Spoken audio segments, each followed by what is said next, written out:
Hallelujah hallelujah. सब जन अपने हाथों को उठाएं। सभी जन, सभी क्लीसियां, सभी ब्रांचेस, सभी ऑनलाइन क्लीसियां अपने हाथों को उठाएं। Thank you Jesus. हे परमेश्वर, आज जितने भी जन खुदावन तेरी प्रेजेंस में एक मन है परमेश्वर, तेरा पवित्र आत्मा आज एक एक जन को छुए परमेश्वर। तेरी सामर्थ्य आज एक एक जन की लाइफ में वास करे खुदावन। आज तेरा वचन आज एक एक जन की लाइफ में बोया जाए परमेश्वर। आज एक एक जन परमेश्वर तेरे वचन के अनुसार चलने वाला बन जाए खुदावन। तेरे वचन पर चलने वाला, तेरे वचन के अनुसार जीने वाला बन जाए परमेश्वर। आज तेरे पवित्र सामर्थ, तेरे पवित्र आत्मा की सामर्थ आज एक एक जन को छुए, जुम्बश करे तेरा आत्मा आज एक एक जन की लाइफ में प्रभु यीशु मसीह के सामर्थी नाम में, आमीन। सो आप सभी जन, जितने भी जन परमेश्वर की प्रेजेंस में हैं, आप सभी जन ब्लेस्ड हैं। खुदावन एक एक जन को छुए और ब्लेस करें। आज का वचन आप लोगों की लाइफ में बोया जाए और आपके उद्धार के लिए, उद्धार में बने रहने का कारण बने। सो जैसे ही बोया जाए वचन, और कोई भी अंधकार की शक्ति आज के पवित्र वचन को आपकी लाइफ से कभी भी चुराने ना पाए प्रभु यीशु मसीह के सामर्थ्य नाम में, बल्कि आप इस वचन पर चलने वाले, सुनने वाले, इस वचन के अकॉर्डिंग अपनी लाइफ को जीने के लिए तैयार हो जाएं प्रभु यीशु मसीह के सामर्थ्य नाम में, आमीन। सभी जन अपने स्थानों पर बैठ जाएं। प्रभु यीशु मसीह के सामर्थ्य नाम में खुदावंद एक एक जन को छुए, सभी कलीसियाओं को, सभी ब्रांचेस में जितने भी जन है, पवित्र आत्मा एक एक जन को छुए। आप परमेश्वर के जीवित वचन के साथ, परमेश्वर के जीवित विजन के साथ जुड़े हैं। वो विजन जो कि हमारी लाइफ में एक पवित्रताई को लेकर आता है, वो विजन जो हमें परमेश्वर के सम्मुख लेकर जाता है, ऐसा विजन, ऐसा खुदा का दास परमेश्वर ने हमें दिया। ऐसे विजन के साथ जुड़े हैं कि ना केवल हमारी स्पिरिचुअल लाइफ को आगे बढ़ाता है, बल्कि मैरिड लाइफ को किस रीति के साथ, फ्रूटफुलनेस के साथ, खुशी के साथ जीना वो भी सिखाता है। किस तरह से हमें अपने बच्चों को मसीह में आगे बढ़ाना, ये विजन ये भी सिखाता है। सो परमेश्वर ने, आप जानते हैं कि किसी तरह की पास्टरल सेवकाई नहीं दी है, परमेश्वर ने प्रेरिताई की सेवकाई दी। वो सेवकाई खुदा ने इसीलिए दी ताकि आप लोगों की लाइफ के हर एक हिस्से को खुदावंद ब्लेस कर सके, ना केवल स्पिरिचुअली बल्कि आपकी मैरिड लाइफ को, आपकी फाइनेंशियल लाइफ को, आपके बच्चों की जिंदगी को, आपकी फिजिकल लाइफ को, और साथ ही साथ आपकी स्पिरिचुअल लाइफ को भी परमेश्वर ब्लेस कर सके।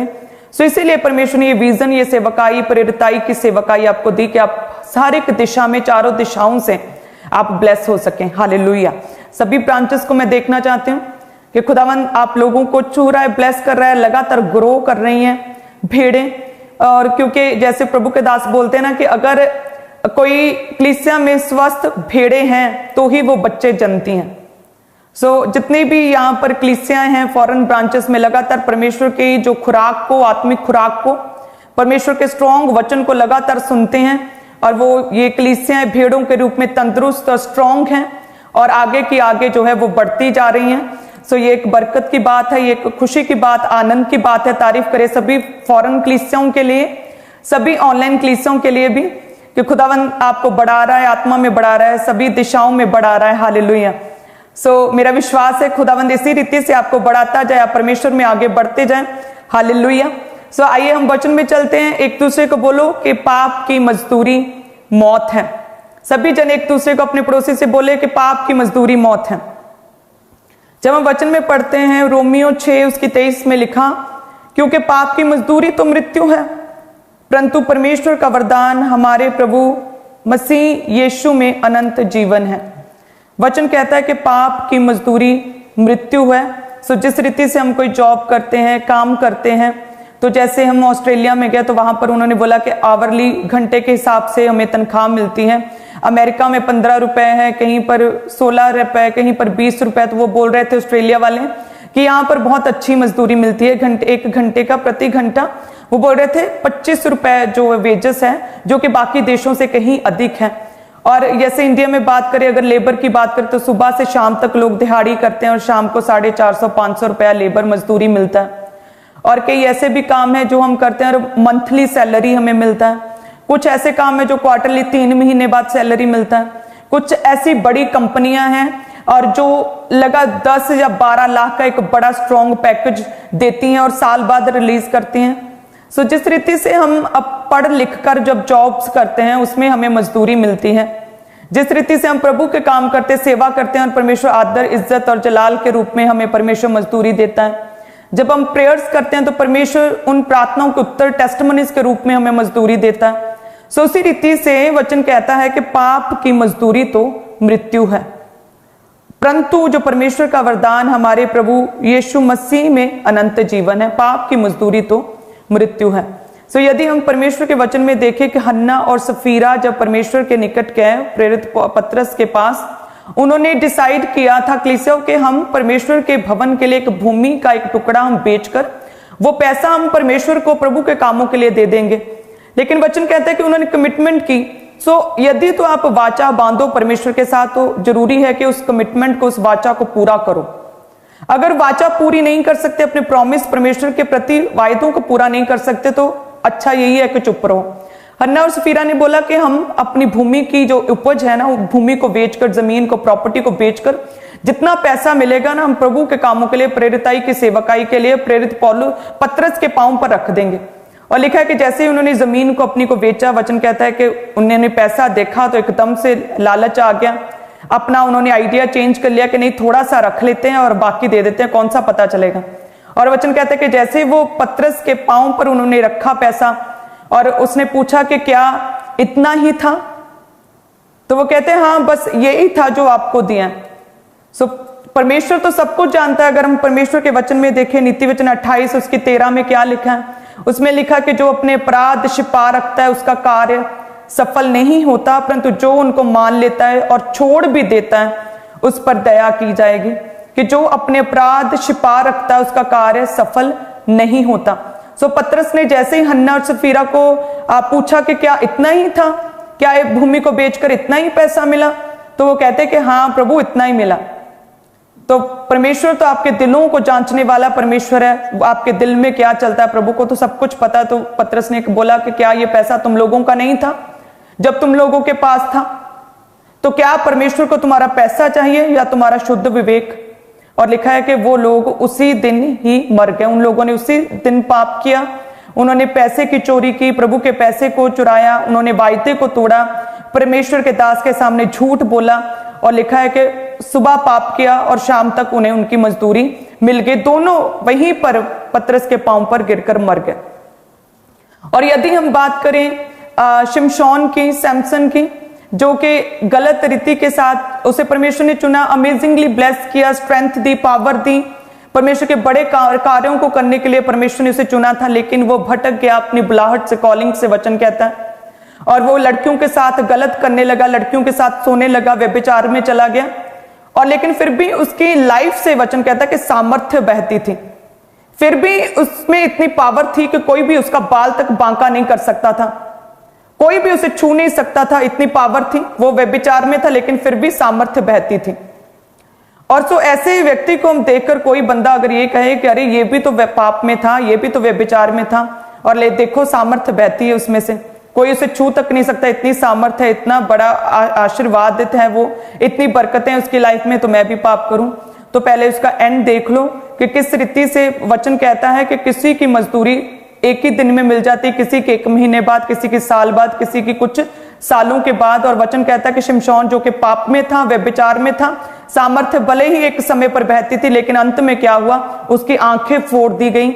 लिखा है उसे बंदी बना लिया गया, रस्सियों से जकड़ा गया, जेल में बंद किया गया, उसकी बेइज्जती की गई, उसके बालों को नोचा गया और उसे पूरी इंसल्ट का सामना करना पड़ा। परमेश्वर की जो बुलाहट उसकी लाइफ में थी बहुत छोटी हो गई, जो उसने बहुत लंबा ये जीना था, लॉन्ग लाइफ थी, कहते बहुत छोटी सी लाइफ हो गई, जवानी में वो मर गया। हालेलुया। सो परमेश्वर का वचन कहता है कि पाप की मजदूरी मृत्यु है। हन्ना और सफीरा की तरह किसी को एकदम से पाप का रिजल्ट उस व्यक्ति की लाइफ में से दिखता है, और कुछ लोग ऐसे हैं शिमशोन, सैमसन की तरह जिनमें से बहुत देर के बाद उन लोगों की लाइफ से पाप का रिजल्ट दिखता है। लेकिन वचन कहता है कि पाप की मजदूरी तो मौत है, और वो रिजल्ट लोगों की लाइफ से जो पाप में रहते हैं उसका असर जरूर दिखता है। हालेलुया। सो इसीलिए वचन कहता है, परमेश्वर कहता है कि पाप से बचो, जितना बच सकते हो पाप से बचो, पाप से नफरत करो, पाप से दूर भागो, पाप से हेट करो, पाप मत करो। सो इसलिए परमेश्वर कहता है कि डरते रहो, कामते रहो और पाप मत करो। जब हम परमेश्वर के वचन में देखते हैं कि जो पाप है वो किस रीति से हमारी स्पीड को, एक व्यक्ति की स्पीड को कम कर सकता है।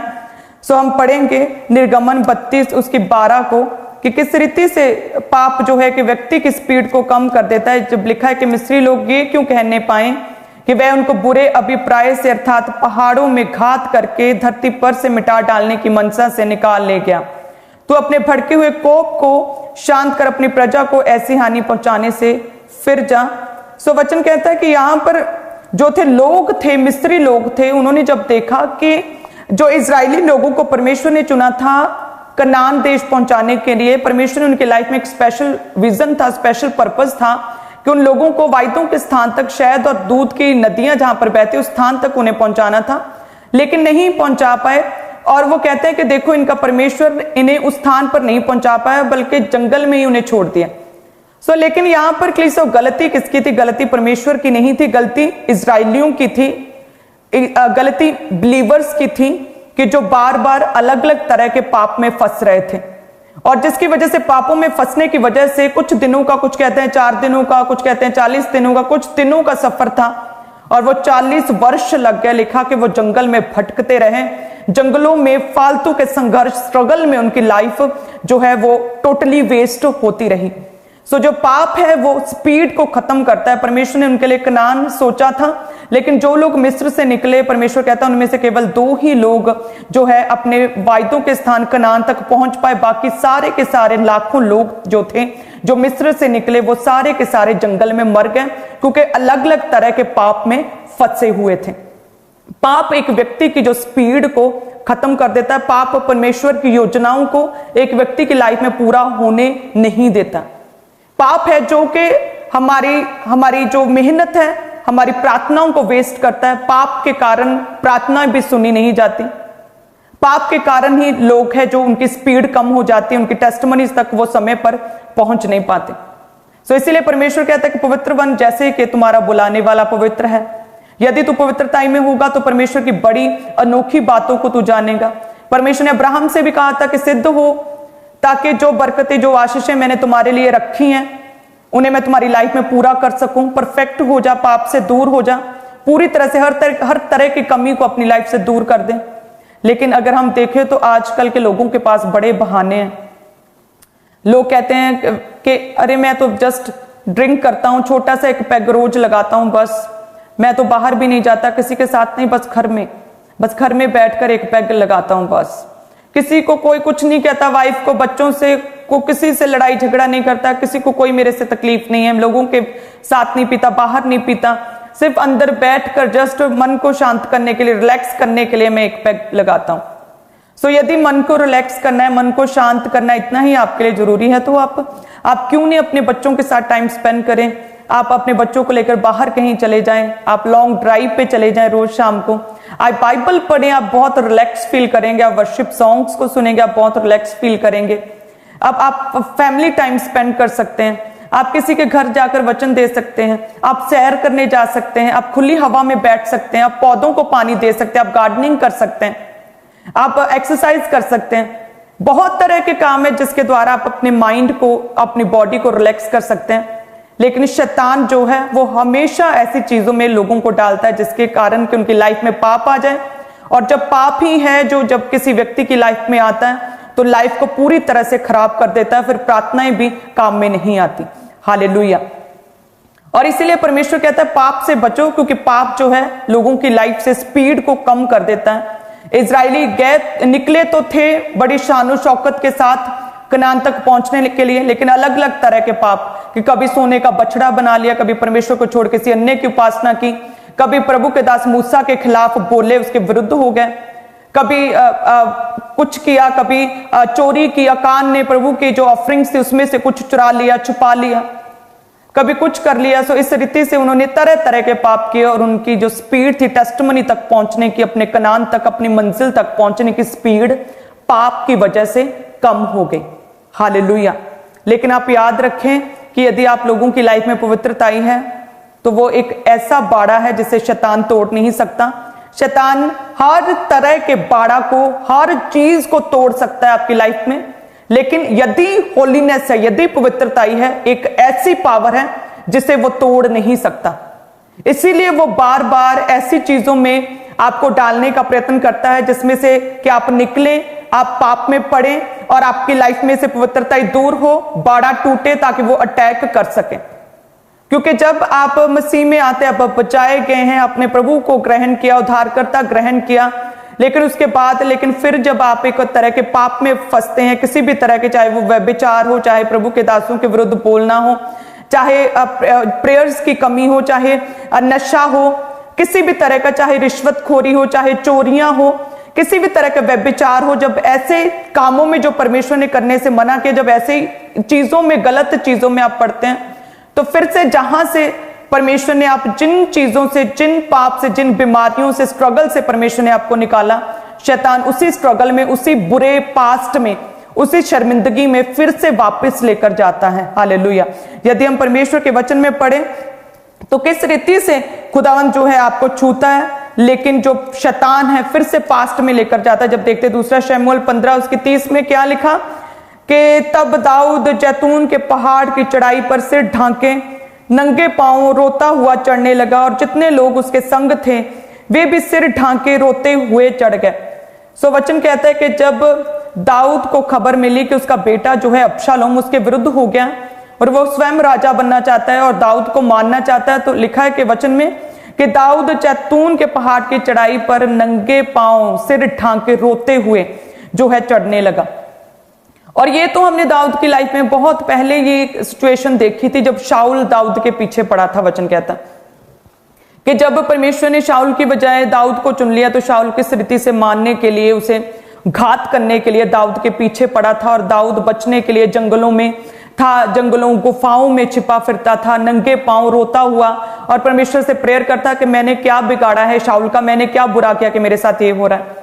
और लिखा है कि तब परमेश्वर ने दाऊद की पवित्रता को, दाऊद की वफादारी को और दाऊद की विश्वास योग्यता को परमेश्वर ने देखकर उसे परमेश्वर ने राजा बनाया था।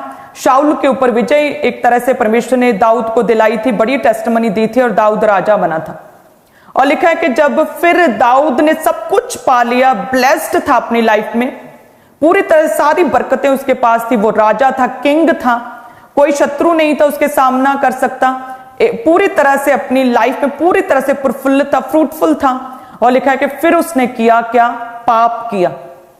वचन कहता है कि उसने जो है बैतशबा नामक एक लेडी के साथ उसने पाप किया, गलत किया, उसके पति को गलत रीति के साथ मरवा दिया।